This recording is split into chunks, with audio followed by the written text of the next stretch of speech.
Right, general knowledge quiz time. What is the name of that 1980s hit TV series starring Gavin van der Berg? Come on, you guys must know the answer. You want a clue? Okay, I'll give you another one. Richard van der Westhuizen's musical score was a massive hit. See, it was that simple. You don't need to wear khaki or snort witblits to know the answer. It was a real South African classic, Ballade vir 'n Enkeling.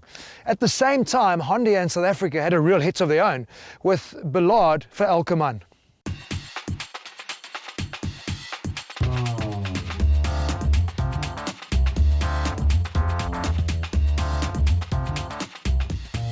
Honda is to the SA car segment what I guess Toyota would be to our bakkie market, known for longevity and reliability. And this for me is very important when considering the price-sensitive buyer in this segment, and it's probably the Ballade's biggest selling point. The challenge? Choice. Honda has always appealed to the more sensible, older buyer out there who puts more value to practicality and space and reliability. The question therefore, can the new Ballade appeal to the more I want sexy, image-conscious younger buyer? The new Ballade is 45mm longer, while the wheelbase has increased by 50mm. This means shorter overhangs, which gives the car more presence, while the new shoulder line gives it more definition in profile. So the improved dimensions, slightly longer, a little bit higher, certainly have done their part in improving the styling of the Ballade. But for me, the Japanese engineers have done a great job when it comes to utilization of space. The boot is now 536 litres, which is very impressive in the segment. But that 50mm increase in wheelbase has done a lot for the rear passenger space. What is impressive is this. I mean, take a look. I'm in my driving position. There is tons of rear legroom, lots of headspace as well. And I guess this is what you get when you have an older, safer style sedan with no sloping roof that really makes accessing the rear a bit of a problem. It is a very comfortable interior. A couple of things that South Africans might be a bit put off by is that there is no leather option, but in this segment, I don't know if that's really going to be a deal breaker. This car isn't built in Japan, and even though it feels solid and really well put together, there are a couple of things that are really irritating. Like, have a look at this. This just seems a little bit cheap and nasty, not well put together. And you open the center little glove compartment, and you find this. I don't know, it's like a toupee that somebody just forgot to stick into place. Those are little things that you don't expect from Japanese Hondas.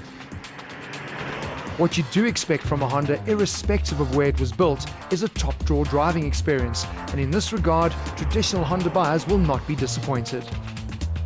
The electric power steering is the same as in the previous model, but the motor has been moved closer to the wheel for improved feel. In terms of power and torque outputs, the 1.5-litre engine remains unchanged, although it is more responsive and sips less fuel. It could have sipped even less had Honda opted for a 6-speed gearbox.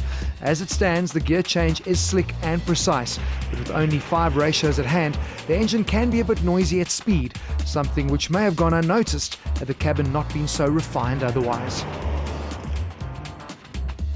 Very, very nice. The steering wheel straight out of the Honda Civic, which we love. So that's a nice touch. Obviously, it's standard when you're in the Elegance model, which is the top spec that we're in. There's also the trend line, which simplifies things quite a bit, but nice having all the displays, multifunction, cruise control, everything is on your steering. Very cool.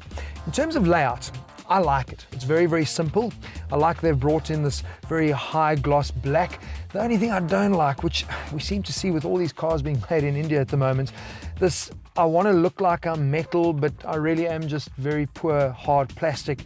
It really spoils the interior for me a little bit. But all in all, people aren't going to object or complain about it. They really are focusing on the younger buyer. I mean that when I look at the big touchscreen that they now have. The infotainment system is standard on the Elegance, and it really is cool, super intuitive, and it couples in really beautifully to the fact they've got 2 USB ports, they've got an HDMI cable, and they've also got a traditional power output. So you literally can turn your Ballade into your home entertainment theatre. It really is well thought out, and I think that is going to be something that'll be a big selling point for Honda, appealing to the younger buyer.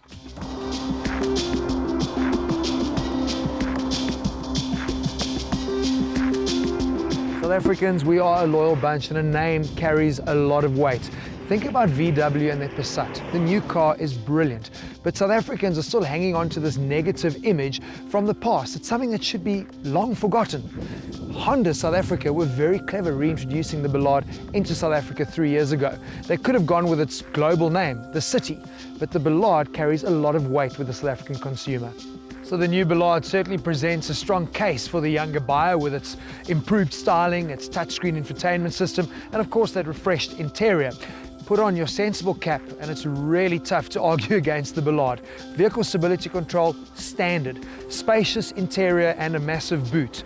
Great chassis, and then of course there is that bulletproof 1.5 litre VTEC engine.